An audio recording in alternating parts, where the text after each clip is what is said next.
Well, hello and welcome back to the show where we will review pretty much any movie as long as it stars Daniel Radcliffe.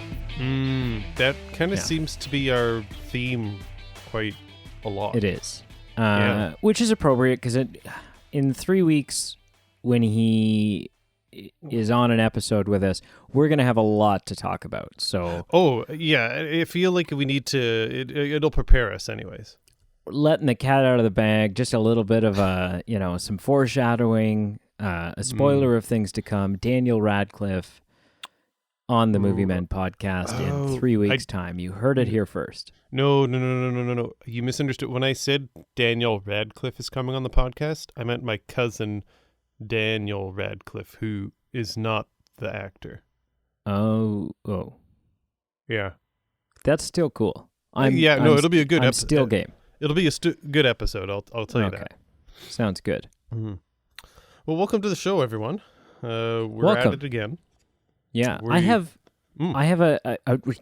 got a hot take. I want to hear it. Okay. It's kind of a continuation of a previous hot take. Ooh, those are the best hot takes. It's like the two-parters. Yeah, so in a couple of episodes ago, I talked about public showers, like the public showers where you push the button and it showers you for a bit, right, and then it shuts off, and you have to push the button again. Actually, and I think that's called a PSA, a public shower announcement. Right. That was witty, man. Thank you. That was witty. Good job. At the time, my claim, was that the amount of time in which the shower showered you before you had to push the button, before you had to start the shower again, seemed completely arbitrary. Sure. And between then and now, the gentleman who owns the showers that I was arguing were all messed up. Sure. Confronted me. Not confront him. It wasn't like, wasn't like backed me into a corner, but said, hey, listen here, boy. He listened to the episode and he said, people all the time, or I've had people come up to me and say similar things. Right. He says, the algorithm is set up for 30 seconds. It's supposed to shower you for 30 seconds and then starts over. Yeah. And he says he's timed it. Anytime he goes with people to do it, sure, people will be like, it doesn't last that long, and he goes with them and he times it. Right. And he says, every time it's pretty damn close to that 30-second mark. It could be 28 seconds, it could be 32, whatever. So I have said, and I haven't done this yet, I haven't had the chance yet, I'm going to time it. Good. I am going to do a field test of my own. Back it up. And so then public showers hot take part 3 on our episode, I will report my findings on this, this ongoing open investigation. Man, we will stay tuned for an update. And you know what? I will concede that it probably averages 30 seconds. Right. Like probably 80% of the time, or maybe even higher, like 85% of the time, it probably does run for close to those 30 seconds. Sure. Yeah. But there's definitely some times where it runs for 8 seconds. And it never fails. That's when you've got soap in your eye and then it just stops. Right. For sure. Yeah. Or that you're peeing in the shower and and you're kind of using the running water to. Sure. I'm just kidding. Don't pee in a public shower. Like, what do you? No, not in public. If it's your own shower, you can pee in it. Sure. If it's your own pool, you can pee in it. But don't. The word public and pee don't go together. Rarely fit into the same sentence. No, exactly. Copacetically. So. Yeah. So that's hot take. Public shower hot take part 2. Oh boy! Stay tuned for part 3 coming soon, boys and girls. Yeah. Where are you recording right now? Where are you physically located? Right now, I'm in my basement. I am back to my basement. Nice. We took kind of a week off from recording, not a week off for posting episodes. So for the audience, nothing changed. God, no. But I'm back at home. Where are you recording? I'm on holidays. Nice. And but there's no rest for the wicked, and so I've got all my gear with me, and I am recording in the rolling hills of southwestern Ontario. Very rolly. Yeah, and actually in this area it is. There's lots of like hills and valleys, and on the property, if I go up to the top of the hill on the property, I can probably see for I would say 50, 60 kilometers anyways. That's very cool. Very cool. Yeah. It's a beautiful. So anyways, I'm currently sitting in a like 150-year-old farmhouse. Nice. But the really cool thing is that the exterior of this farmhouse was used in a 1980s Mel Gibson film. Oh, Die Hard. Is Mel Gibson even in Die Hard? He absolutely, yeah, for sure. No, he's not. Oh, sorry. I meant Lethal Weapon. Sorry. Lethal Weapon. Oh my gosh. Yeah, sorry, my bad. No, it's called Mrs. Soulful. Or Mrs. Soulful. Okay. Mrs. Soulful? I don't know. Anyways, it's got Diane Keaton and Mel Gibson. Nice. And so they've been on the property. They've been really cool. You know, like I made lunch today in the kitchen that they took their breaks from filming. They would sit around the table in that kitchen. Nice. So, yeah. So, very cool. I mean, no more appropriate place to record a movie podcast from than a film set. Tell me about it. This is essentially a retired film set. That's very cool. That is very cool. Use that energy, embrace it. So now you've had a hot take and you've had a flex. Well, with that, let's get into the ep. Let's do it. Well, we continue our series where we go back year by year in film, and every week we have a vote, and the vote is various films from that year. This episode, we are covering the year 2012, and a few films were chosen, and the winner was, as we alluded to, the Daniel Radcliffe, I guess it's a thriller or horror film, The Woman in Black. Right. I have a question for you right off the bat. Please. Before we even get to trivia. Yes. No. Let's do trivia first. Are you sure? Yeah. Okay. Trivia first. Because this is like, this question, I feel like this is a can of worms in disguise as a question. This is a wolf in sheep's clothing. So those are good questions, by the way. So I'm looking forward to that. Yeah. All right. So this film, it was a little light on the trivia material. So the trivia this week is more based on the year of 2012 in film, not necessarily The Woman in Black. All right. But a couple little snippets that I'm just going to share before I actually ask you a trivia question. Of note with The Woman in Black, this was actually a remake. This is the second film adaptation of the novel by Susan Hill, and there was a 1989 film adaptation of it. Oh, interesting. By the same name? Yeah, I knew nothing of this. I did not realize it was a remake, so that kind of fascinated me. Yeah. The other is just, it's the MCU, whether you love the DCEU or MCU, you just have to just admire what the MCU did from an accomplishment, a financial perspective, how just incredibly powerful it was. And 2012 marked the first Avengers movie being released, which grossed a little over 1.5 billion.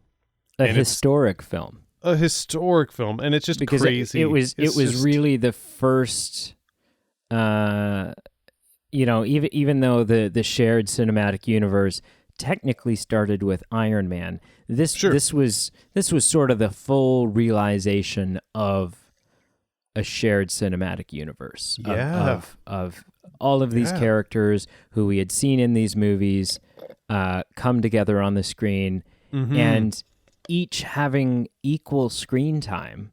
Right. It wasn't just one coming across, getting a hot dog and then they leave. It was. Their own development, their own story arcs, their own struggles and things to overcome, and historic movie. Yeah.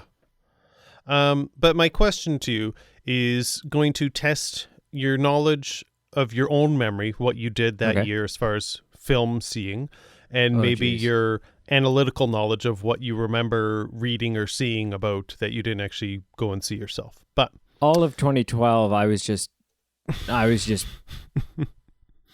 doomsday prepping. That was oh yeah, that's right. That right. Entire year was a write off. That was stocking up on canned beans and toilet paper, Gatorade. Yeah. No toilet paper. That was a different global disaster. Right. But yeah, that Mayan calendar screwed some people up. Yeah. So in 2012, there were 6 releases in 3D and IMAX of films from previous years, and these were like very successful films in their own right, but they were re-released in 3D and IMAX that year. I know one of them you'll be able to guess, but can you guess what 6 films in 2012 were widely released in 3D and IMAX in theaters? I mean, it's blowing my mind right now that it hadn't occurred to me that it had been 8 years since I saw Titanic in theaters in 3D. Yeah, kind of. Yeah. Because it was the 100th anniversary of the disaster. Right, and yeah, so it made sense. Yeah, and it made sense. And wow, it's been 8 years. Yeah. Do you want to hear this story or not? Just take yeah. It's been 8 years. Yeah, that's right. And I can still smell the popcorn. Yeah. No, yeah, that's crazy. Yeah. So yeah, that's one of the 6 was Titanic. Gosh, I've only got one other guess. Sure. A couple are Pixar, if that kind of. Oh wow. Yeah. My other guess, the only other film that I've seen as a 3D re-release is Jurassic Park, and I wouldn't have guessed that only because I didn't think it was the same. I didn't think I'd seen both of them in the same year, but right, and you're correct. But maybe no. I did. No, you didn't. Okay. It was not Jurassic Park. That must have been a different year. Okay. Yeah. Because I think Jurassic Park was maybe like a year or two before that. Right. I don't even remember when that was. Yeah. Man, re-releases. Okay, so it had Toy Story. Mm-hmm. One of the Toy Story 1 and Toy Story 2. Surprisingly, I'm a little surprised by this. It was actually Finding Nemo and Monsters, Inc., which in 2012... Monsters, Inc. surprises me, but Finding Nemo films makes sense. I guess, but like 2012 isn't that far removed from their original release dates. No, but I mean, Finding Nemo's got some great visuals in it, though, and I feel like it lends itself to... Yeah, that's fair. Yeah. That sort of immersive depths of the water experience. Yeah, and that, I think, was fair. So yeah, Monsters, Inc., Finding Nemo, Titanic. Okay, so that's 3. The Phantom Menace. Okay, yeah. Raiders of the Lost Ark. Okay, yeah, I never would have guessed that. This one I am surprised by. Beauty and the Beast. Like the animated one? The animated one, yeah. So that one seems like the black sheep there. One seems way out in left field. I feel like Titanic, Finding Nemo for sure. Phantom Menace and Raiders of the Lost Ark, I'd be like, yeah, okay. Monsters Inc. Phantom Menace, it had been 13 years. Oh, yeah. And I think there would just be some space visuals and just different visuals that would have some merit being in 3D and enjoying it. But Monsters, Inc. and Beauty and the Beast, great movies, but I'm not sure if 3D was needed. No. Yeah.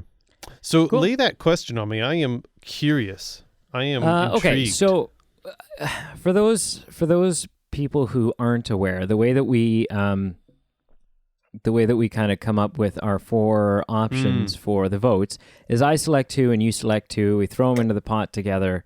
Yep. Which is fun because for me, I don't know for you, but for me, it's I kind of feel competitive about it sometimes. Like I kind of feel like, yeah, my pick won, your pick didn't, right?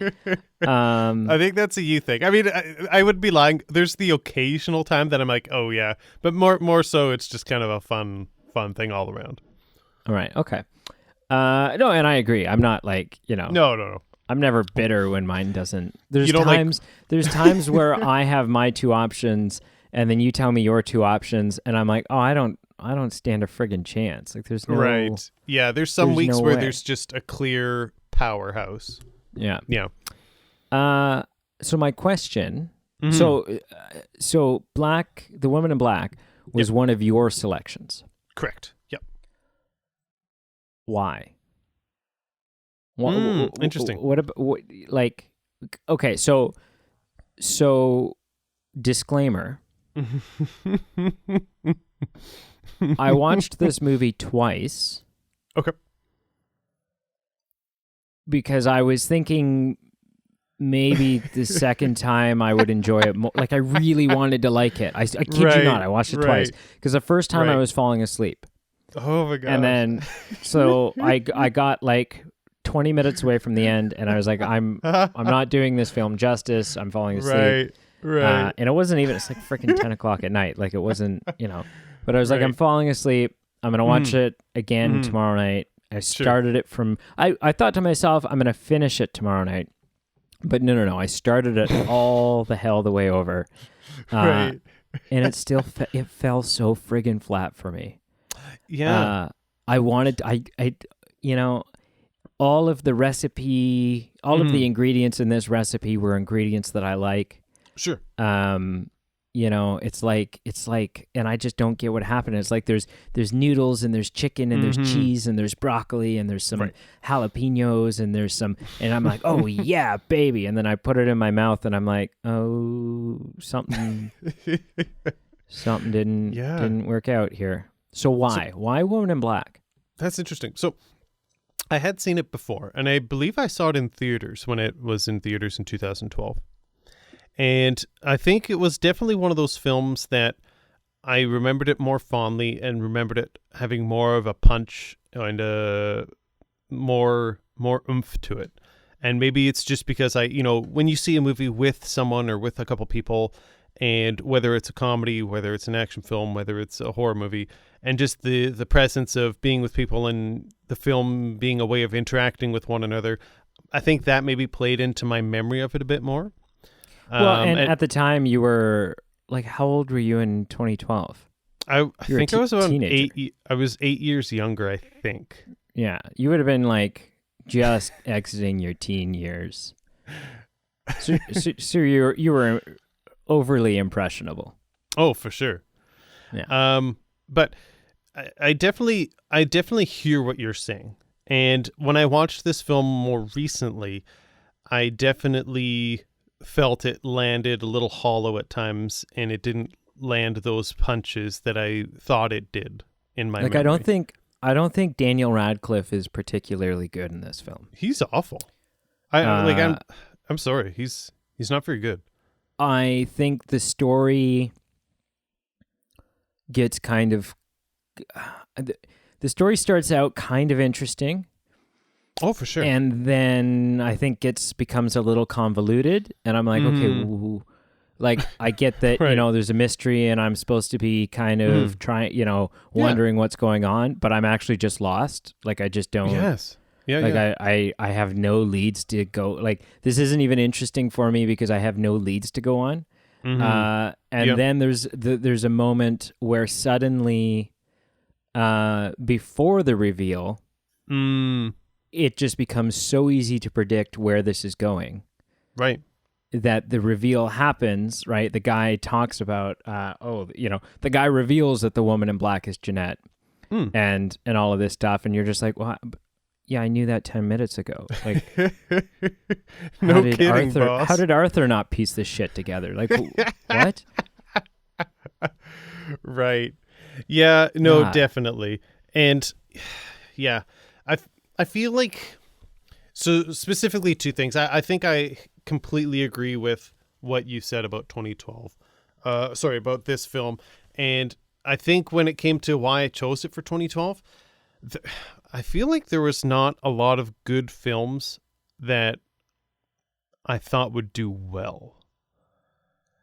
Because there was, I don't want to say. Oh yeah, I want to be clear. Like, I'm not blaming you. Oh no. Because everyone friggin' voted for this. Yeah. So I'm extending this question further to everyone who voted for it. Right. Why? Right. Like the options, 2012 was kind of a dead year, and the options that we posted weren't amazing. But but come on, they still voted for it. But overwhelmingly, now, it won by a landslide. Yeah, I think with this film, what made me choose it, and why I'm a little disappointed, it just it fell hollow, and it fell into the cliche of a lot of horror films. It relied too much on the jump scares, but specifically, I really think it relied heavily on Daniel Radcliffe's notoriety. Right, and he's fresh off of Harry Potter at this point. He is, and interestingly, when I saw this, I had never seen any Harry Potter films, so this was my first exposure to Mr. Radcliffe. My question, so no wonder you didn't want to watch the Harry Potter films. You're exactly. Like, and this schmuck. Even when I watched it this week, I actually raised the question to myself: I'm not convinced that Daniel Radcliffe is a good actor. And I'm not saying that actor, or I'm not saying that argument that some people use for Robert Pattinson that, oh, he's just the Twilight actor. I'm not saying Daniel Radcliffe is only Harry Potter. That's all he can do. Like, I'm just not convinced he's an amazing actor. I just haven't seen chops from him. I haven't seen him carry a scene. I haven't seen him make me well up. I haven't seen him frighten me. I haven't seen, like in oh frig, what's that stupid movie you made me watch? Oh, Swiss Army Man. Mm-hmm. I mean, he didn't really have any, like that wasn't a challenging role. Not particularly. It was right at time. There's a couple of moments where he shines, but for the most part, he's just kind of playing a dead guy. I feel like his any merit from his character would be more from the writing and the screenplay versus him carrying the role. Right. The more awkward he was, the better he kind of executed his character, and so it didn't really require a lot of. Yeah. I think that, I don't know what to say. There's a couple films I actually specifically looked up the IMDb of Daniel Radcliffe to say, where is that shining knight in armor that will really remind me, oh, but he's in that film, right? Okay, I need to back off this opinion. And nothing's standing out. There's a couple, maybe one, but maybe two, for sure one, maybe two films that are on my to-watch list that I've heard good things about, that I'm intrigued by with Daniel Radcliffe. But until I see them, I'm cautiously optimistic. Like I'm not ready to say he's an elite performer. I want to watch the 2019 movie that he's in where he wakes up and he's got guns attached to his hands. Do you remember what that's called? It's called Guns Ambiccio or something. Okay. And I remember seeing a trailer for it and thinking, "Oh, this looks ridiculous but entertaining." Sure. So I want to watch it. And then the other day after watching Woman in Black, I was like, whatever happened to that film? Like, that film never come out? And I looked up the IMDb, and it's like, oh, no, it came out last year. I just missed it somehow. So I'm curious to go back and watch that. Yeah, for sure.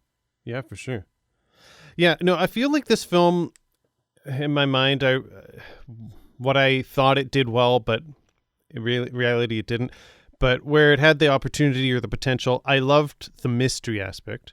And I loved the time period, and it could have been a little more spooky, but it did fall into a lot of the cliches whether mystery is withheld, and it's not a natural mystery of let's find something out. It's just people stupidly withholding information and telling Daniel Radcliffe, hey, don't do this, but they don't tell him why. And just a lot of kind of the cliche horror tropes and kind of plot ditches and holes.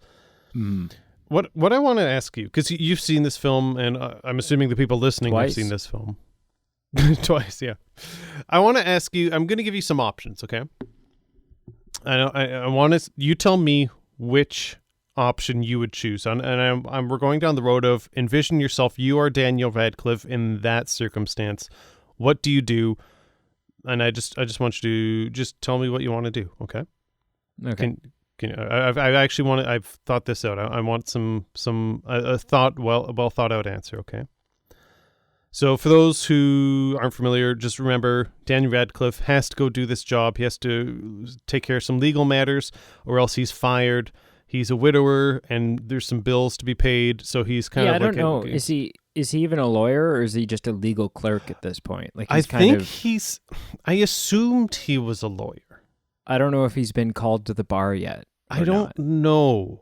I'm not sure how it worked in London in like the early 19th century or 20th century. But he works for a solicitor. Yeah. And he has to go to a remote house of a customer or client who passed away and has to deal with some paperwork. So option 1, just find a new dang job. Like your current employer's an ass. You just lost your wife a couple of years ago. You're still kind of getting over it. And for heaven's sake, you're in the second industrial revolution. I feel like there's tons of job prospects out there. So that's option 1. You just find a new job. You just step up, walk away after your boss is a dink, and you say, forget it. Option 2, and this is the biggest problem with the film. You say, yeah, I'm going to continue my job, but I'm going to take a car to this remote-ass house and back it up to the front steps and dump every stupid document and birthday card and photo and just put it in the back trunk and just drive away and literally do your work anywhere. Like drive to a Starbucks, just do whatever you want. You don't have to stay at a haunted house overnight. My goodness, I don't know why he did that. But just take it home. There's no need for you to be in that house. So find a new job or just take the work and do it remotely. Number 3, hire a damn assistant. Like if you are a lawyer, there is no need for you to spend like 3 days doing this grunt ass work. Hire an assistant and either have the assistant do it or hire the assistant to be with you so you have like a buddy system and like make that assistant like a United States Marine. This one specifically, unfortunately, we've learned as a society because we are currently going through a pandemic. But I feel like Daniel Radcliffe should have used Zoom because they were kind of leading up to the Spanish flu. Historically, they were kind of ramping up to it. So I feel like socially distancing and working remotely, I feel you could have just used a Zoom call. But yeah, what would you go with? Just because, you know, at one point when you see like a creepy ass woman in a window, I'm just pulling a 180 and getting the hell out of there. I'm never coming back ever. I will walk through the tide. I will never wait for it to drop. I'm just leaving and never looking back. Yeah, I mean, so obviously the Zoom call thing is satirical. Yeah, for sure. I don't know. I mean, yeah, he could quit his job. Sure. But he's probably getting paid well. I don't know, but he has all those like unpaid bills. True. Because there's that. This is a fault to the movie. I feel like it's kind of a cliche.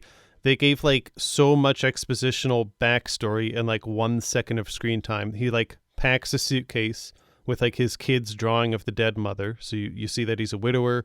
You see that there's a kid in his life. You see these unpaid bills in his suitcase, so you know he's feeling some pressure. And then he like shakes a flask by his ear, so you know he's like an alcoholic. So you get like 50 nuggets of information in like 1 second of screen time. Right. I feel like any job that he could go get, like, yes, it's the second industrial revolution, but I feel like any job that he could go get is going to be a physical labor job. Like he's going to be working a rail yard or in some sort of factory or something. Right. And the job that he's got probably prior to going and working with haunted, circumstances, right. Is probably a lot more cushy than most of the other jobs that he's going to go find. So there's definitely some appeal to the job that he has because of that. Sure. The assistant, I don't know. Who knows? Like, if he can't make his bills, then paying someone else a salary. I don't know how all that works. I'm thinking, I'm just going to try to take the paperwork with me. Like, I wonder, this was something that I kind of questioned in the film. Yeah. Was he's a lawyer or he's some sort of legal worker. Yeah. And he shows up to do this job. Yes. Which already seems like it's going to take him a week. It's already kind of a... Yeah. This is a grueling kind of task he's got ahead of him. And he's like, I feel like he needs to get some horse blinders on, because there's the job he has to do, the actual legal paperwork, and then he starts playing around with like birthday cards and like photographs. It's like, dude, you got to stay focused. Yeah. Oh, absolutely. Yeah. But then, like, how realistic is it that you show up, all of this shit starts to go down, and instead of saying, yeah, screw that noise, and leaving, right, you go, not only am I a lawyer, but I am a paranormal investigator, and I am responsible to solve this mystery. Yeah. Like he all of a sudden it becomes the town's problems become his problem. Oh yeah. Screw that. Heck yeah. Like when after the whole incident with the little girl who ingested the lye, that's at least a day off. That's a mental health day. like quite literally. Holy hell. Yeah. Yeah. I feel like so many things in this film, I'm just like, you know what, it's not worth it. Like whether the horrible witnessing of children dying firsthand, whether you're at your dinner party with your homie who you just met on a train, and his wife like starts like hacking in like a pictured like seance on like the kitchen table or whatever you want to call that. Like at some point you're like, okay, this is a little weird. I'm just leaving. Like, yeah, this is just awkward. I don't want to stay. Yeah. So, I mean, I think although he was already, I don't know, he was already struggling to find a place to sleep. Yeah. Which I didn't fully understand. Why did they not? I mean, I guess they were just trying to protect him. They were trying to prevent him from being able to. Yeah, but it was kind of a half-assed job. Like, it was like, I think their intention was, don't let him stay so you can't rustle any feathers and make things worse with this ghost. Right. But why doesn't everybody else just leave? Get the hell out of town. Like, leave. You're all aware that this is happening. Just leave. And the thing is, I don't know. Like, it's like I said, it was a half-assed job, because they're like, the husband of the inn said, no, we have no rooms. You can't stay. You have to leave. This is trouble. Be gone. And then his wife was like, oh, no, but I guess if he was willing, he could stay in the attic. And then the husband's like, I guess, like he allows this to happen. And I was like, well, you're making it difficult for Daniel Radcliffe, but you're not really putting up like a firm stop sign. You're not really, you have no merit to be upset with him wrestling around, because you still let him stay. Which, him staying in the attic, this is another point. Sure. So obviously the room that he stays in the attic is the room with the three little girls' room from the beginning of the film, the opening shot of the film. Right. Yeah. Which I guess was just them showing an example of children dying as a result of the Woman in Black. I spent the whole friggin' movie waiting for some sort of meaningful tie back to that, some sort of like connection as to why those three girls were significant. Nothing. Yeah, I think it was just random. It was just random. Just didn't mean anything. Yeah. I feel like this film had a lot of potential. Like I said, I was just so intrigued by it, and I remember being intrigued by it. And I just, ultimately, I think it's about as weak as Daniel Radcliffe, at least as he is in this film. Like, all the plot points could have been ironed out. They could have maybe just simplified it a little bit, have a bit more meaning behind things, like not just show random things like you said in the opening montage. Just keep it simple, keep it thoughtful, keep it interesting, and keep us hooked. And I think it was just way too weak. Like, for me, just the whole premise of this is based on Daniel Radcliffe being glued to this house. Like, somehow this magical paperwork has to be done at this house, which I don't even understand. Like, this paperwork is the biggest problem for me for the whole film. Like, he can throw it in his suitcase, he can leave. I also have a problem with it. Like, how does he just show up and there's all the paperwork that he needs is just there?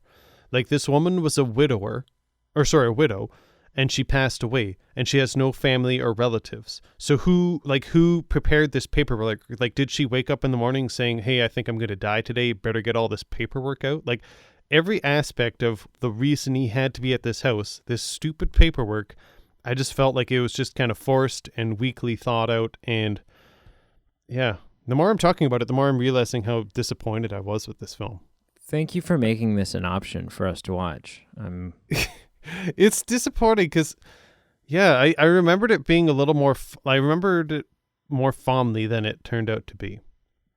So this movie also fell flat for me just as a horror film in general. And I've been putting a lot of thought into this, and I wonder if this is maybe an issue with me.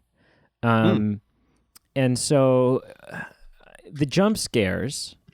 Oh, yeah. Some of them made me jump, right? Like that Yep. crow right. scared the hell out of me. Which, by the way, Daniel Radcliffe, you don't touch a baby bird because then the mother won't respond to it.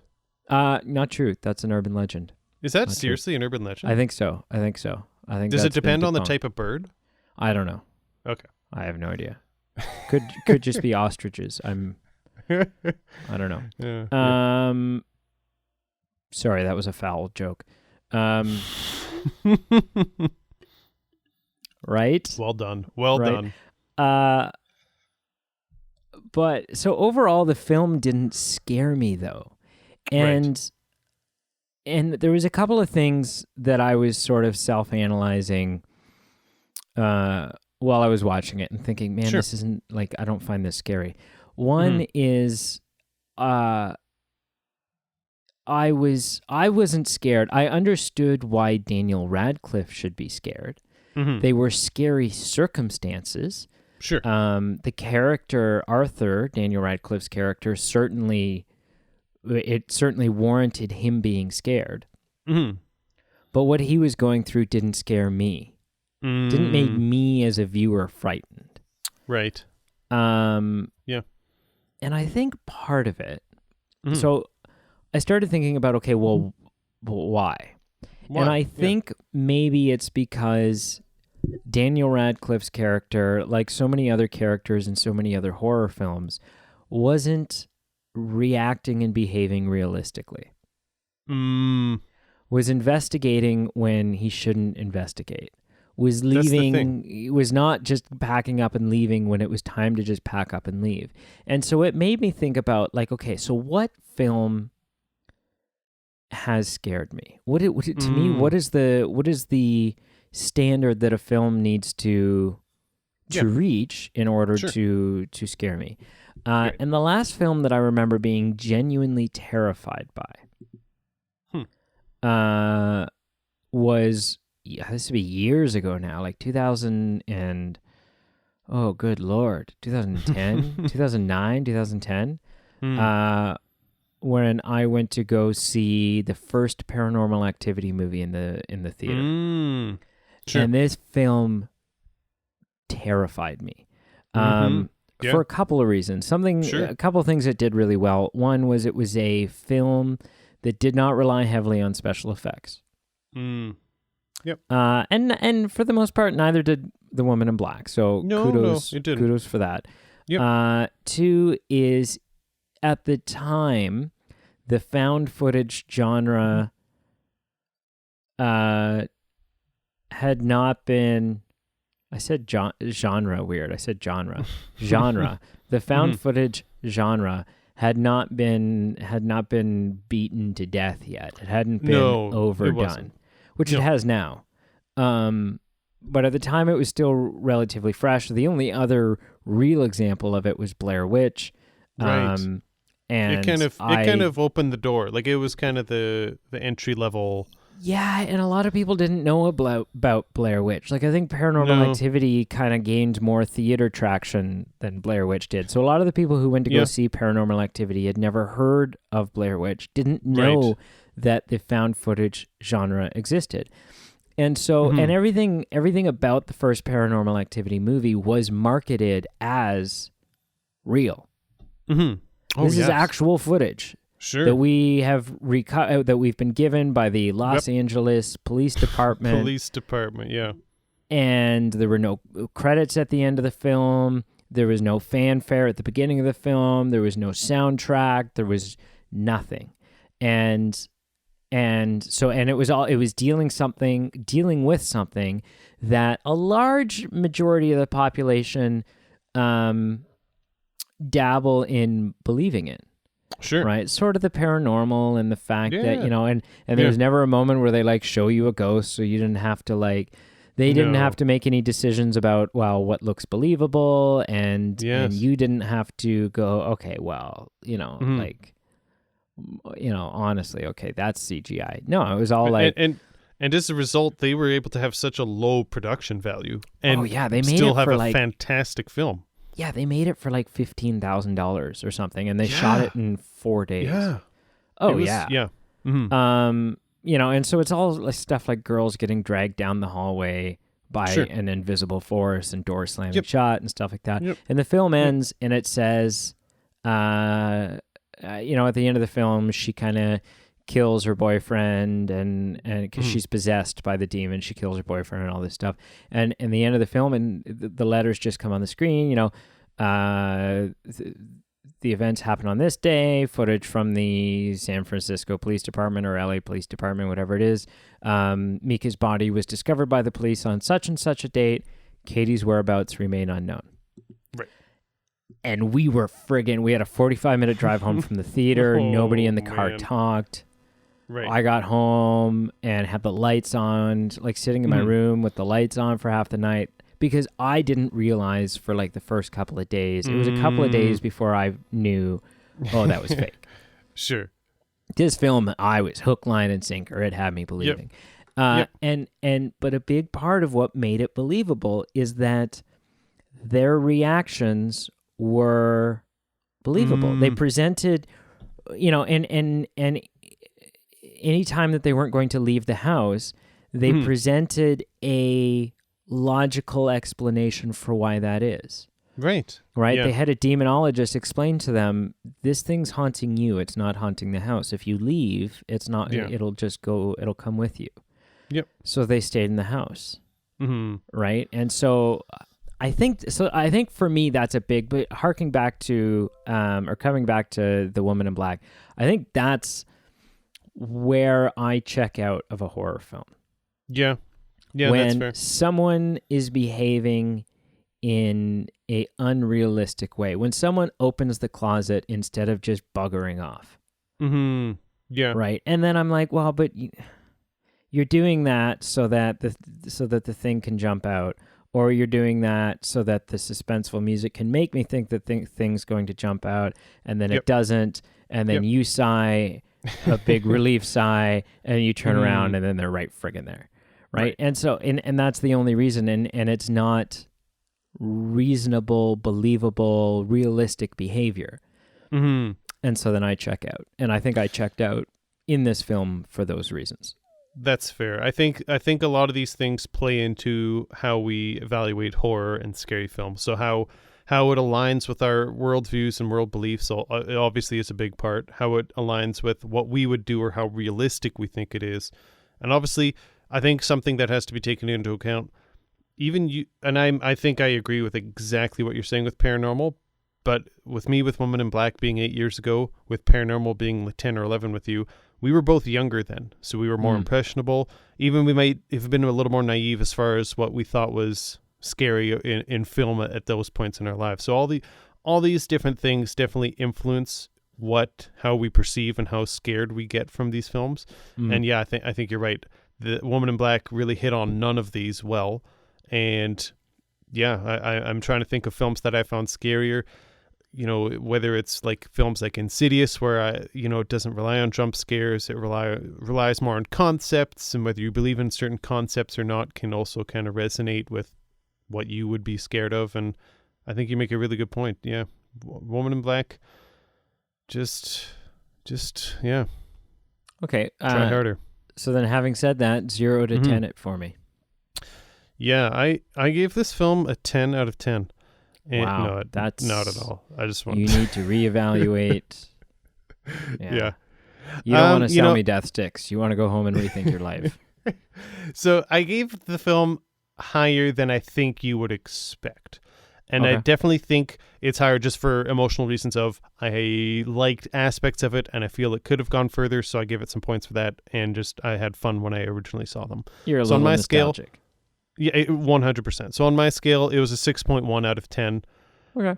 So that's the second highest tier. I'm not sure if it really deserves to be there, but just how I felt about it, it still got that high. You'd buy it. On Marshall's scale, I gave it a 5. I could maybe be convinced to a 6, but I could also be convinced to a 4. So about a 5 out of 10, just in the middle. A meh. Okay. Not bad, not good. Meh. I think meh is a great word for it. Meh is a great word. 2012 was a tough year. We hit on this. There were films that are good, and I'm looking at my list right now because I can't even remember what came out in 2012. Moonrise Kingdom, Anna Karenina, Seven Psychopaths. There were a lot of good films. Les Mis, but just for the voting purposes, whether there were a couple of good films that were like the sequel to not the first part of a series. We're going to touch on Skyfall in our James Bond series. There were a couple, that I felt like just you can't choose because there's sequels, or we're going to hit on at other times like Les Mis, or there was another one too. Or there was one or two where it wasn't a sequel, but it was the first part of a series, and I'm like, but if we do that, is that something we want to, is that something we want to bite off? Because if we bite it off, then we got to chew it, and we got to chew it and swallow the whole thing. The Dark Knight Rises was the one, and I'm not saying I particularly enjoy it. In fact, I say I didn't, but it was significant for its kind of cultural following at the time and the leading up to it in 2012. Right, and somewhere down our dirty, dusty, in need of Drano pipeline is a Batman series. Yeah, so we're going to get there as well. We will get there. What would you give this out of 10? I give it a 4.6. So a little more in line with Marshall's scale. Yep. And for me, it was not quite worthy of hitting a 5, which is kind of the neutral take it or leave it.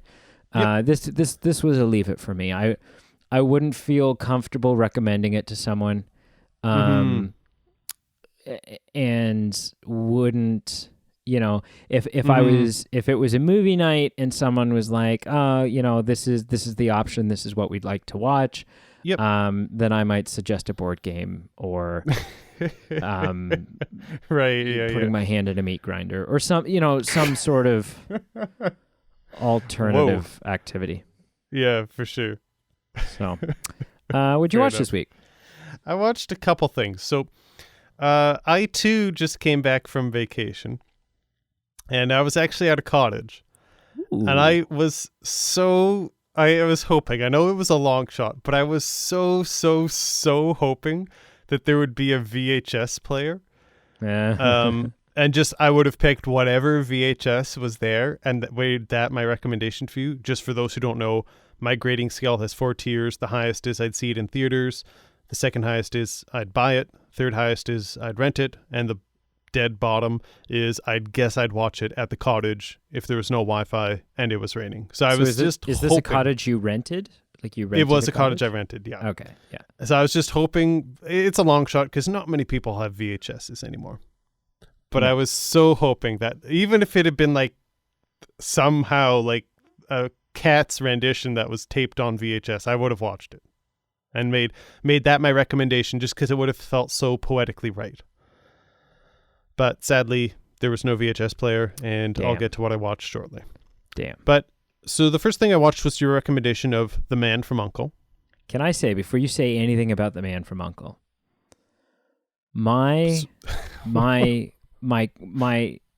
the thing I just, I've been trying to sum up my feelings about The Man from U.N.C.L.E. Okay. And agree or disagree with it. Sure.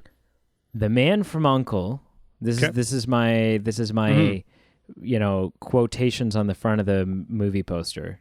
Sure. The Man from U.N.C.L.E. gave me everything that I've been longing for and have yet to receive from our journey through the 007 films. I kind of echo that sentiment. I would agree. What we've seen so far in James Bond has been hollow. And what I saw in The Man from U.N.C.L.E. although wasn't Shakespeare. It was just the fun spyness of a film that was ridiculous at times, but was just kind of entertaining.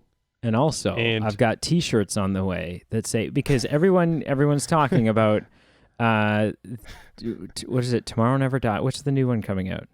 Oh, No Time to Die. No Time to Die. No Time to Die is Daniel Craig's last Bond. Right. So, let's start campaigning right now. I'm going to start campaigning today. I've got signs and T-shirts coming. Henry Cavill for James Bond. I buy it. I 100. He's got the looks. He's got the hair. If he can do, I think he's English. I think he does an American accent for things. Yeah, but I think he could pull it off. Either way, he could do the accent. Oh yeah, absolutely. Oh yeah, I'm a Henry Cavill for James Bond guy now. I'm not. I don't think I'm wearing that T-shirt, but I would go to that rally and just hang out with a bit with you. That I'm not against what you're saying, but I'm not maybe ready to carry that sign. Yeah, I just looked it up. He's super British. Let's make this happen. I feel like what I would say is I think there's a couple other people that would be more open or more interested to see in James Bond, but I could be easily convinced that if they announced it tomorrow, I wouldn't be upset. I'd be like, fair. Let's see what happens. All right. Yeah. It wasn't my favorite film. Just for what it was. It was what it was. Ironically, my first comment was this was far better than any of the early Bond films. Oh yeah. That was my first comment. So we were both on the same link there. I ultimately I did appreciate the period of the film and the film's window into that kind of Cold War spy narrative, and it's just a fun kind of narrative to play into. There was one sequence that I actually thought was really kind of fun and well done, and it was that sequence where there's the boat explosion and he's in the truck kind of eating a sandwich. Eating the sandwich? Yeah. Yeah. And just with the music that was playing and what he ended up doing, I thought it was really captivating and it was fun and it was well done. My only flaw, or one of my main things that I really didn't like, there was one sequence where it got super dark. It was where that creepo was showing like his photo album. Yeah. That was, for me, just for like, I feel like this whole film was just hovering at let's just not take ourselves too seriously. It's just a fun spy film. And then that one scene, I was like, holy Hannah, this went really dark very quickly. And then it peaked back up again. Then it like never returned to that level of darkness. And even like a scene later, it went back to like its own kind of not taking itself too seriously. But it was just like that one moment. I was like, holy man.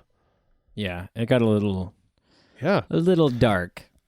I'd probably, on my scale, I was kind of conflicted. I gave it a 3.8 or a 4.4. Oh, wow. That's low. Yeah. And, I still enjoyed watching it for what it was, but for some reason, just, I'm just as surprised with how low it was as you are. I literally crunched the numbers twice because I thought it would rank higher. See, on my scale, it's like a high 7. On Marshall's scale, it did a bit better. It's a 5. Okay. Yeah. So Attaboy, Marshall. It's right in the middle. We gotta get Marshall on the show, damn it.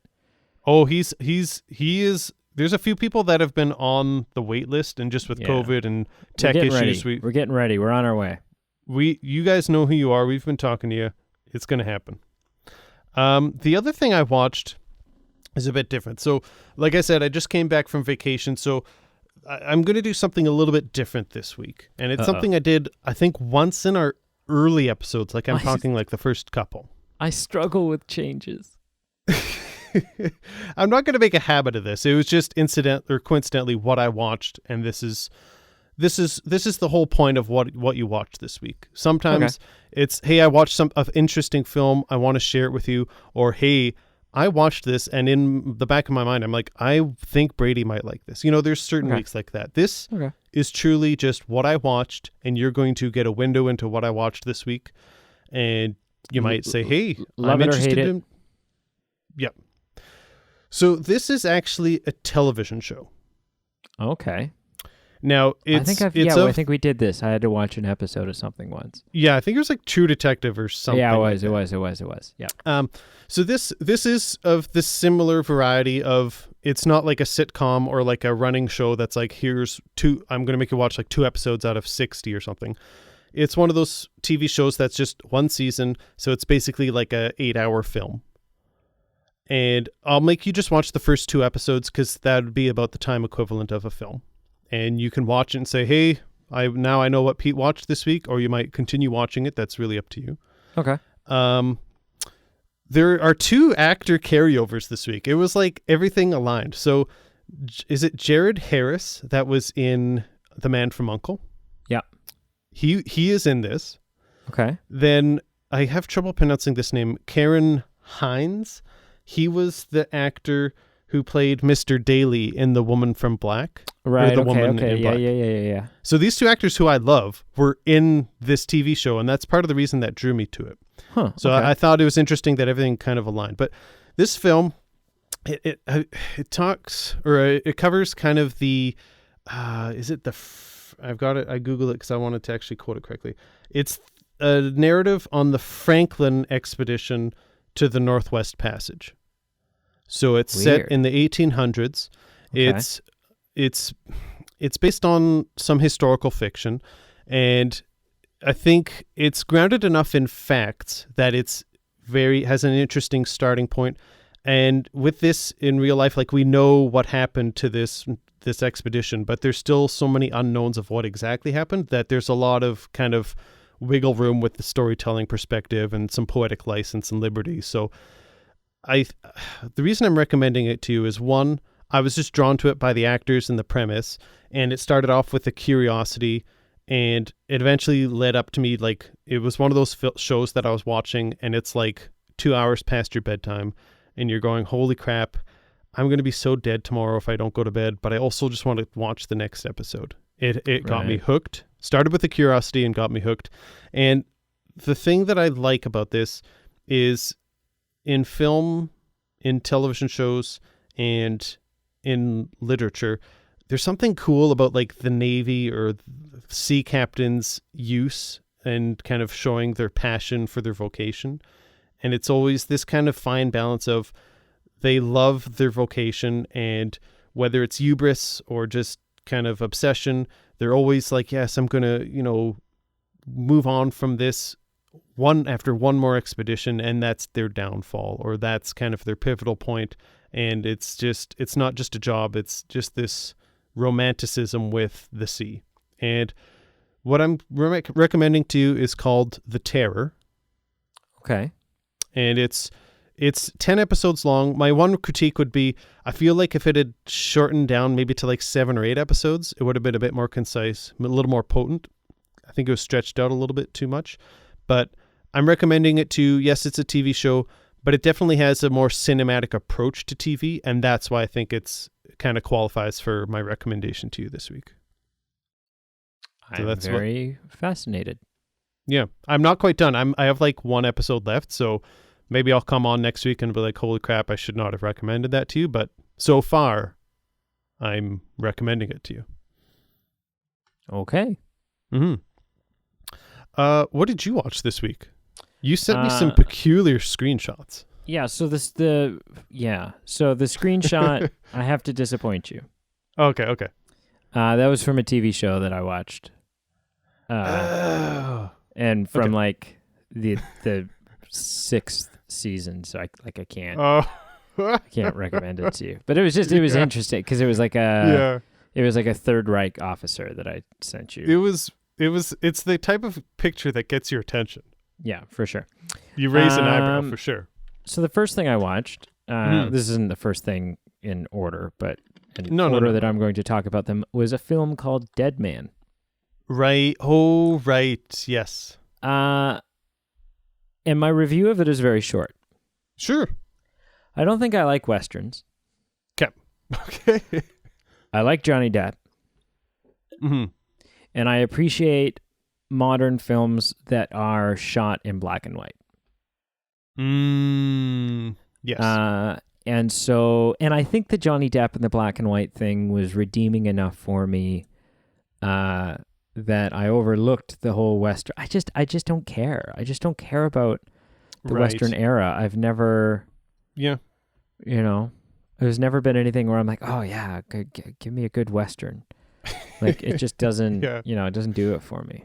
No, and that's fair. So, but it was good. I liked it.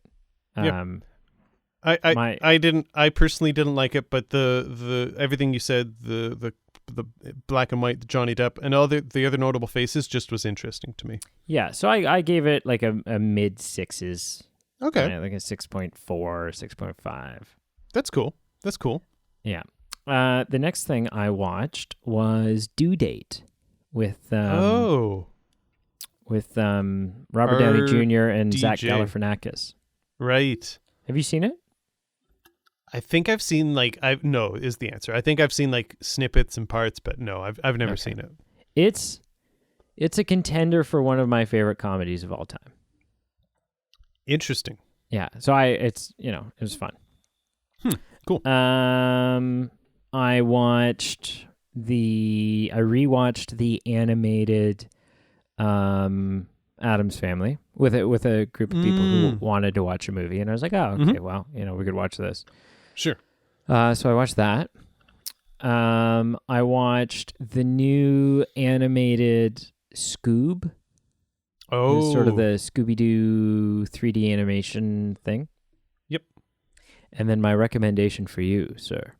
Oh my goodness, I'm so nervous. Is a 2003 film. Oh, that was a good year. It was very good year. I'm not even joking. Like Lord of the Rings: Return of the King came out that year. Yeah. How to Lose a Guy. Movies? How to Lose a Guy in 10 Days, I think, came out that year.